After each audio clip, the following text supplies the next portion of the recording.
kasus itu hipertensi itu sebabnya itu ya tidak diketahui. Hanya 5% kasus saja yang penyebabnya itu sekunder. Artinya ada organ lain yang kebetulan terganggu sehingga mengakibatkan tekanan darah tinggi. Ya pada kelainan kelainan ginjal misalkan. Juga ada nanti kelainan-kelainan tumor yang ada di otak misalkan ya. Itu bisa menyebabkan hipertensi yang disebut dengan hipertensi sekunder. Nah, kalau hipertensi primer tadi itu ada faktor-faktor yang berpengaruh. Apa itu? Keturunan, diduga itu juga mempengaruhi timbulnya hipertensi. Kemudian orang dengan kolesterol tinggi, orang dengan diabetes, stres, obesitas atau kegemukan, kurang olahraga, pola makan yang dengan tinggi garam. Nah, itu semua faktor-faktor yang mempengaruhi seseorang kemungkinan untuk mengidap hipertensi primer tadi itu. Ya. Oke dokter, nah sebelum kita lebih banyak membahas mengenai penyebab juga tentunya, nah orang bisa dikatakan hipertensi itu ketika seperti apa sih dokter? Nah, hipertensi sendiri itu yang sering tanpa gejala. Nah ini susahnya. Waduh. Jadi dia tidak ada keluhan yang spesifik. Ya, jadi bisa ada yang ngeluh sakit kepala, ada yang ngeluh gliyeng, ya, ada yang ngeluh itu dadanya berat, ya, tidak spesifik. Ya, sehingga itu yang menyulitkan bagi banyak orang bahwa dia itu dengan hipertensi atau tidak. Yang sering ditemukan itu ya pada saat dilakukan pengukuran tekanan darahnya, ditemukan tekanan darah yang tinggi. Nah, berapa tingginya itu sebenarnya kalau secara definisi ya, menurut panduan yang kita pakai, seseorang dikatakan tekanan darah tinggi itu bila mana tekanan darahnya itu lebih atau sama dengan 140/90. Ya, 140/90 atau lebih. Itu sudah dikatakan darah tinggi. Terkecuali kalau seseorang itu dengan diabetes, tekanan darahnya itu kategori tensi tinggi itu bila yang bersangkutan 135/85 sudah dikatakan hipertensi. Ya, jadi 135/85 itu sudah dimasukkan kategori hipertensi. Kemudian pasien dengan penyakit ginjal, ya, sudah dengan kelainan ginjal atau gagal ginjal, tekanan darah dikatakan tinggi itu 130 ya per 80 sudah dikatakan tekanan darah tinggi. Ya, kenapa demikian? Karena diabetes sendiri itu sudah menjadi faktor ketika dia berada di seorang pasien, dia risiko untuk terjadinya komplikasi itu tinggi, komplikasi kardiovaskuler itu tinggi ya. Sehingga kalau dia kebetulan juga ada tekanan darah yang tinggi, kan bergabung tuh faktor risiko terjadinya komplikasi tadi itu. Makanya targetnya itu lebih rendah, seseorang dikatakan tekanan darah tinggi. Nah, bahkan sekarang ini juga dikenal dengan istilah prahipertensi. Nah, ada prahipertensi. Jadi orang supaya aware, supaya sadar ya, supaya dia itu bisa mengantisipasi bahwa saya sekarang itu sudah harus hati-hati karena saya ini kok mau hipertensi. Namanya prahipertensi. Berapa itu tekanan darah yang dikatakan prahipertensi? Itu bila mana pasien dengan tekanan darah 120 ya per 80 hingga 139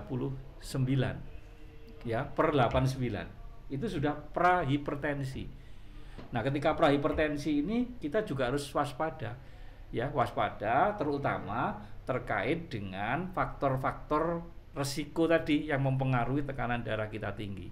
Ya, kita harus agresif untuk mengelola faktor resiko itu agar supaya nanti hipertensinya itu tidak benar-benar muncul ya, sehingga nanti resiko komplikasi itu juga secara dini sudah bisa kita cegah. Nah, itulah pentingnya kenapa sekarang pun juga sudah banyak dikampanyekan tentang istilah prahipertensi itu sendiri. Oke, berarti orang dengan penyakit masing-masing itu juga tekanan darahnya juga berbeda-beda ya dokter? Berbeda-beda, targetnya berbeda-beda. Terutama tadi yang menjadi faktor yang mempengaruhi kriteria atau definisi hipertensi adalah diabetes dan penyakit ginjal. Ya. Oke, baik. Jadi Nah, harus lebih rendah dia. Ya, lebih rendah. baik. Nah, dokter, ketika kita tensi ya begitu. Nah, ketika tensi kita naik begitu, apakah memang kita sudah pasti terkena hipertensi, dokter? Nah, ini juga perlu untuk dipikirkan ya, untuk membuat diagnosis. Nah, Tidak serta-merta misalkan saya ketemu sama Mbak Nadia, berdebar diukur tensinya langsung dicap hipertensi, belum tentu ya. Jadi hipertensi itu sebenarnya kita di dalam menegakkan diagnosis, ini kalau yang pertama kali itu kita harus melakukan pengukuran secara lebih akurat dengan teknik yang standar. Oke. Teknik standar itu mulai dari tempat pengukurannya yang sunyi ya, artinya tidak banyak keramaian di situ sehingga orang itu menjadi lebih tegang gitu ya. Kemudian posisi ketika diukur tensinya harus duduk tegak, terus kemudian nanti tangan itu juga ada di meja, di mana di sini tidak kaku gitu ya. Terus kemudian ukuran mansetnya itu juga harus sesuai dengan lingkar lengan ini ya. Terus kemudian ngukurnya itu kita ngukur pertama kali itu harus 2 kali. Ya minimal 2 kali. Ya minimal 2 kali selang 1 menit hingga 3 menit gitu ya. Terus kemudian itu juga tidak langsung bisa diukur ketika datang langsung ditensi, terus kemudian tensinya tinggi Mas Ian. Kita harus istirahat dulu 15 menit gitu ya. Terus kemudian baru diukur tekanan darahnya. Pada kunjungan pertama kita tidak bisa mendiagnosis langsung hipertensi. Kalau memang itu betul-betul hipertensi baru, ya disarankan sebenarnya nanti ada kunjungan yang berikutnya. Oh, baik. Ya, atau sebenarnya akan lebih baik lagi itu kita mengukur tekanan darah di rumah. Oh, bisa Ya, yang mandiri disebut juga dokter ya? Iya, jadi namanya home blood pressure measurement. Jadi pengukuran tekanan darah di rumah. Nah, itu ada tekniknya. Kita diminta untuk melakukan pengukuran tekanan darah itu selama minimal 3 hari. Minimal 3 hari. Di tensi itu 2 kali sehari. Ya, jadi pagi kira-kira 1 jam setelah bangun tidur. Oh, langsung. Ya langsung ya sebelum makan, sebelum minum obat ya. Itu diukur tekanan darahnya. Terus kemudian nanti malam menjelang tidur itu juga kita ukur tekanan darahnya. Minimal 3 hari, nanti dipakai rata-rata. Ya dijumlahkan hasil pengukuran kemudian dibagi berapa kali pengukuran. Atau yang lebih baik lagi disarankan itu adalah 7 hari. Nah, 7 hari nanti di rata-rata hasilnya.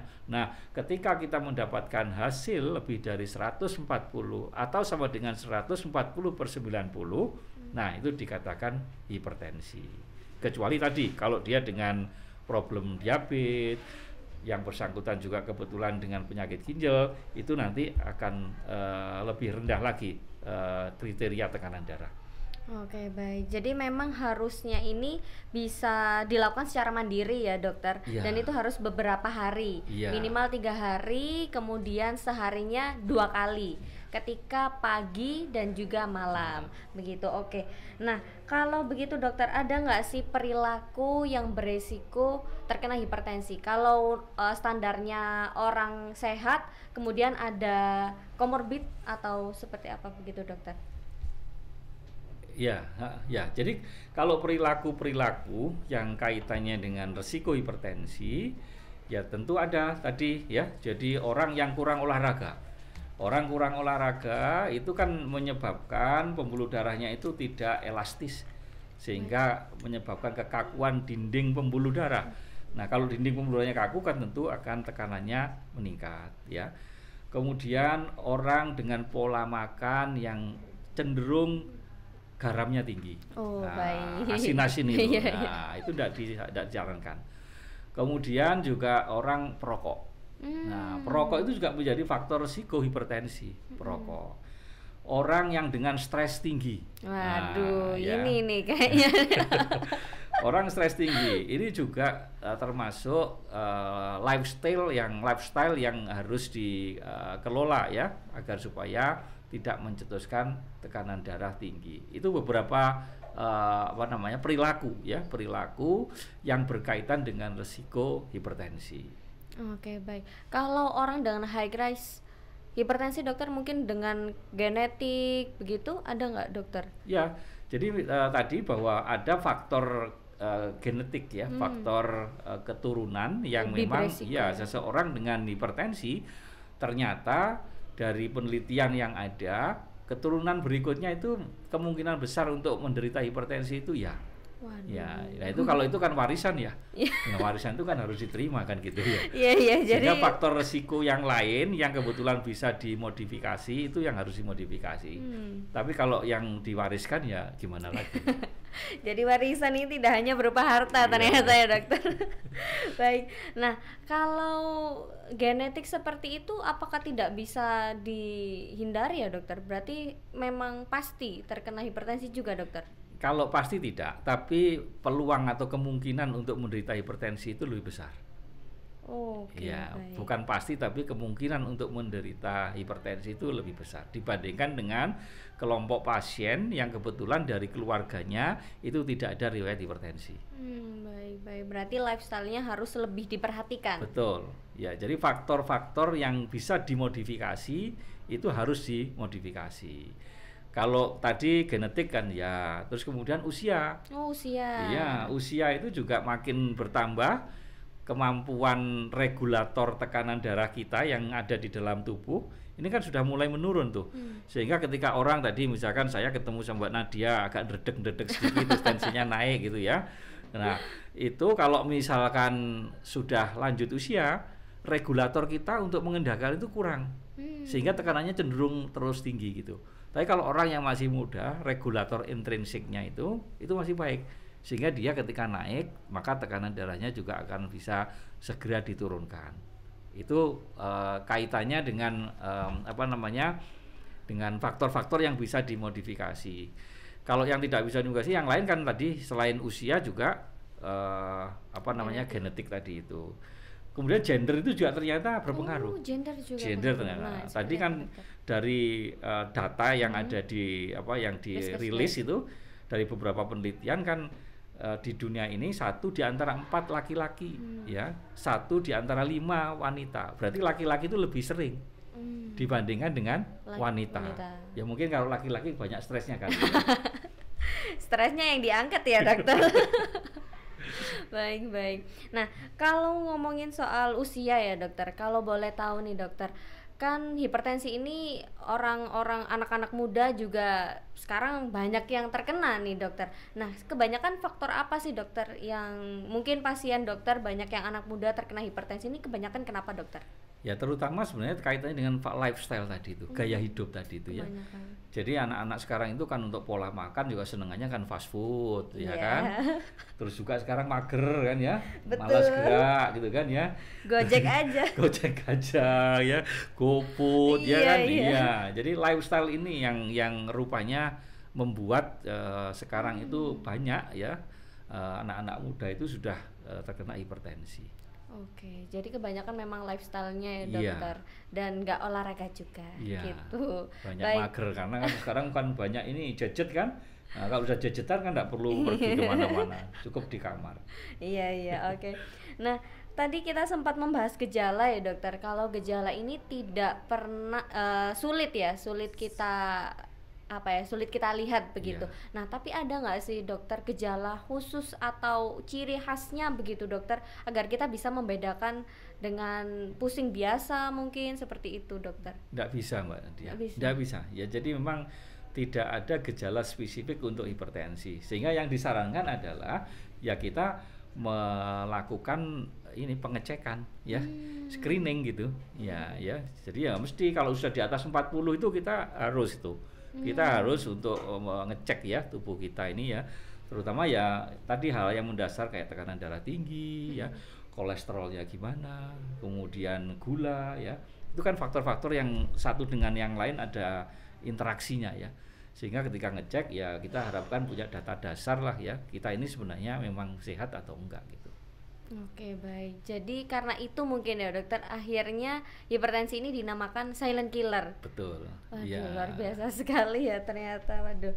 Nah, tadi kita sempat bicara mengenai pemicu penyakit lain juga ya hipertensi ini. Nah, kebanyakan hipertensi ini memicunya penyakit apa ya dokter? Yang paling banyak juga seperti apa? Ya, Kalau data yang dirilis itu ya, yang di banyak referensi itu, kalau dia paling berpengaruh pada jenis penyakit apa itu, yang paling itu tidak tidak ada. Tapi beberapa penyakit yang sering itu adalah ya penyakit jantung ya. Penyakit jantung itu bisa jantung koroner, kemudian bisa payah jantung ya, dan jantung membesar ya, jantung bengkak atau kardiomegali. Ya, itu untuk ke jantung ya. Kemudian kalau ke otak itu ya stroke. Nah, stroke itu ada dua sebenarnya. Ada stroke perdarahan, di mana karena tekanan terlalu tinggi pecah pembuluh darah itu. Ya, karena tekanan. Nah, juga harus diwaspadai ya. Tensi tidak terlalu tinggi ya, itu juga bisa menyebabkan komplikasi berupa stroke buntu pembuluh darah. Ya, kenapa itu? Karena kalau ada tekanan darah yang berlangsung lama walaupun tidak tinggi, akan terjadi penebalan dari dinding pembuluh darah. Ya, dinding pembuluh darah yang tebal, maka lumen atau lubang pembuluh darah kan jadi sempit. Ya, itu juga berpotensi nanti bisa menyebabkan adanya stroke trombosis atau stroke infark ya. Jadi stroke di mana aliran darah yang ke otak, ke jaringan otak, ke sel otak itu berkurang sehingga terjadi stroke ya. Kemudian yang sering lagi itu adalah ginjal. Ya, ada gagal ginjal. Ya, kalau yang parah kan harus cuci darah. Betul. Nah, kalau sudah cuci darah itu kan end stage ya. Jadi keadaan di mana sudah stadium lanjut dari fungsi ginjal yang menurun. Nah, terapinya kan harus cuci darah. Nah, itu yang susah ya. Jadi kalau tekanan darah tinggi terus tidak diobati, pasti nanti itu akan berpotensi ya untuk menyebabkan organ ginjal ya terganggu. Kemudian juga di mata itu enggak ya lumayan sering tapi tidak sesering ketiga hal ini ya. Terus kemudian di kaki tadi itu misalkan terjadi penyakit arteri perifer ya, terjadi sumbatan pembuluh darah yang menuju ke tungkai. Ya, itu beberapa organ yang perlu untuk dilindungi ya terkait dengan tekanan darah tinggi.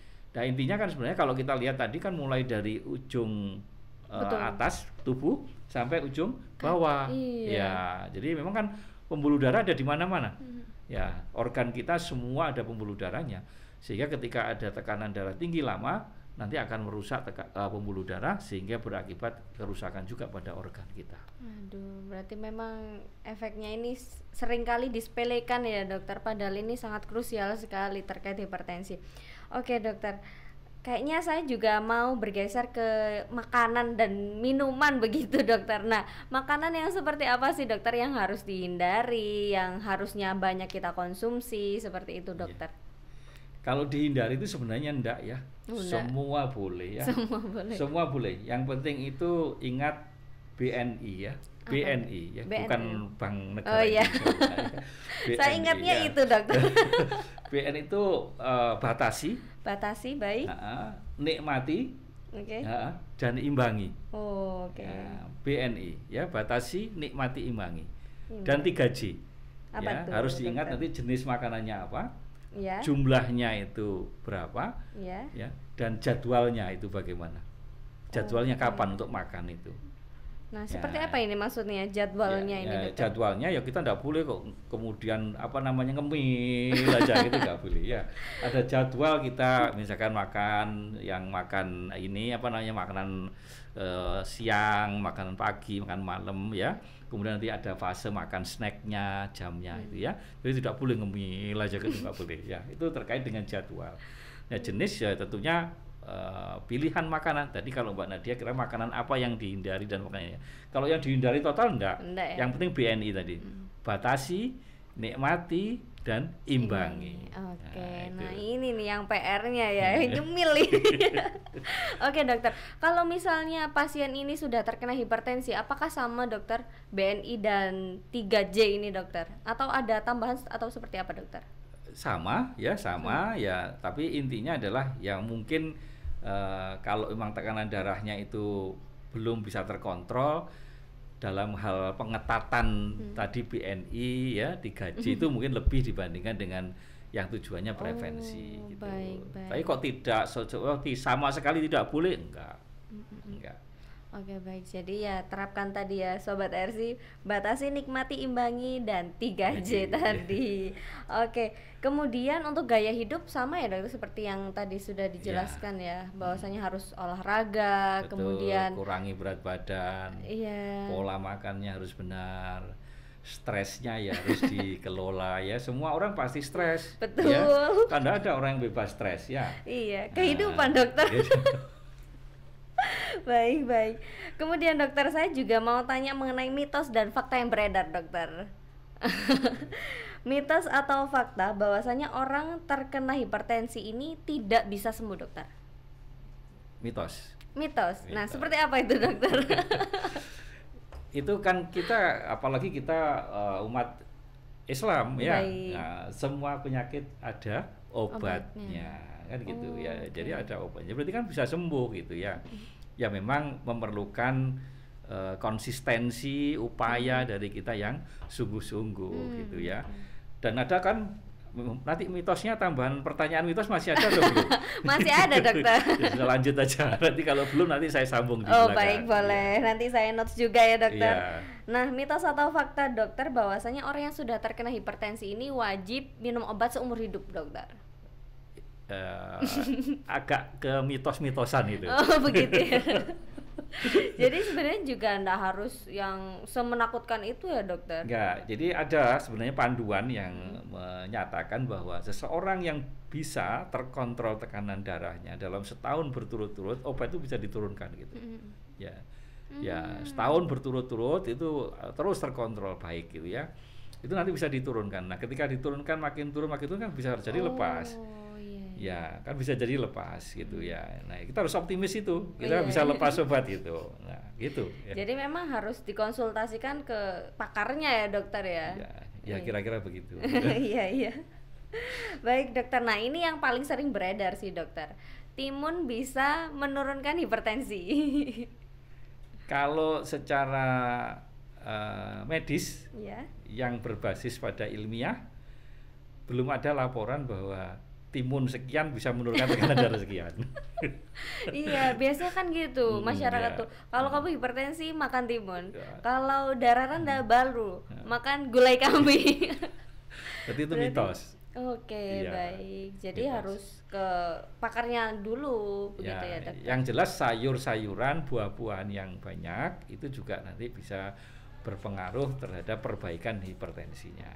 Tapi kalau misalkan tanpa obat sama sekali, hanya rekomendasinya melakukan makan sayur sama makan buah saja, itu tidak ada rekomendasi begitu. Baik. Ya. Jadi memang harus dengan obat yang disarankan itu ya dokter. Dan pengobatan sebenarnya mulai dari yang non farmakologis, yang tadi bagaimana kita bisa merubah lifestyle kita. Itu sebagai dasar pengobatannya ya. Baru kalau itu memang belum mencapai target ya kita kasih obat gitu. Tapi kalau hipertensi yang sudah stage 2 ya, hipertensi yang di atas atau sama dengan 160/100 itu biasanya sudah perlu obat. Kalau hanya lifestyle changes saja biasanya susah. Ya. Nah itu seputar mitos dan faktanya sudah sih dokter. Dan mungkin bisa ditambahkan yang awal tadi dokter. Ya, jadi ada mitos nih. Setiap pasien itu, banyak pasien bukan setiap pasien, banyak pasien yang kemudian mengatakan bahwa kalau saya minum obat terus-menerus nanti saya sakit ginjal. Kan gitu ya, mitosnya kan seperti itu ya. Padahal tidak demikian ya. Jadi bahwa obat-obat anti hipertensi itu sudah secara ilmiah berbasis pada bukti-bukti penelitian itu aman dikonsumsi. Yang sudah diedar itu ya, obat-obat itu aman buat ginjal ya. Justru ketika kita tidak mengkonsumsi obat, tekanan darah kita itu tidak terkontrol, nanti akan sakit ginjal. Bukan karena minum obat itu sakit ginjal ya. Jadi kalau misalkan minum obat anti hipertensi lama nanti sakit ginjal, itu adalah mitos. Oh baik. Nah ini ada yang bertanya sih dokter dari teman-teman Sobat RC. Nah hipertensi ini kan membuat pusing nih dokter. Apa ada ciri khas dokter hipertensi, pusing karena hipertensi dengan pusing yang pada umumnya? Ya. Tidak ada ya. Tidak Jadi ada. bahwa hipertensi itu tidak spesifik rasa sakit kepalanya itu dengan gambaran begini, begitu nggak ada. Ya. Cuman kalau kita memang sakit kepala ya, apalagi berulang ya, apalagi kalau kita juga ternyata punya faktor risiko ya, kita harus melakukan pengukuran tekanan darah. Itu yang paling aman.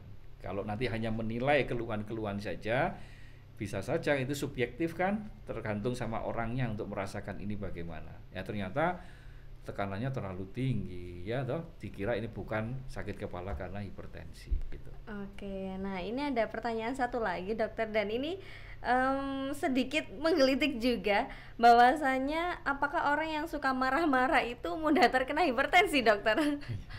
Ya, marah-marah itu kan sebenarnya yang menyebabkan kenapa jadi hipertensi. Karena pada saat marah-marah itu ada aktivasi sistem saraf simpatik kita. Oke. Ya, jadi tekanan darah kita itu meningkat sebenarnya itu pengaruh dari satu aktivitas sistem saraf simpatik kita.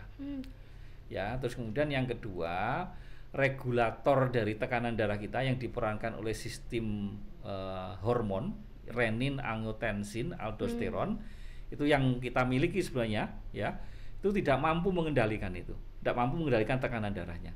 Nah, orang marah-marah terus itu ya, itu terjadi aktivasi sistem saraf simpatik. Oke. Nah, ketika ada aktivasi sistem saraf simpatik, itulah yang nanti bisa meningkatkan tekanan darah. Jadi kalau orang marah-marah ya, terus-terusan marah aja gitu ya, nanti akan tekanannya menjadi tinggi. Oke, Iya. baik. Nah, berarti kesimpulannya jangan jadi pemarah kalau nggak mau hipertensi dan penyakit yang lainnya, begitu ya dokter? Betul sekali. Ya.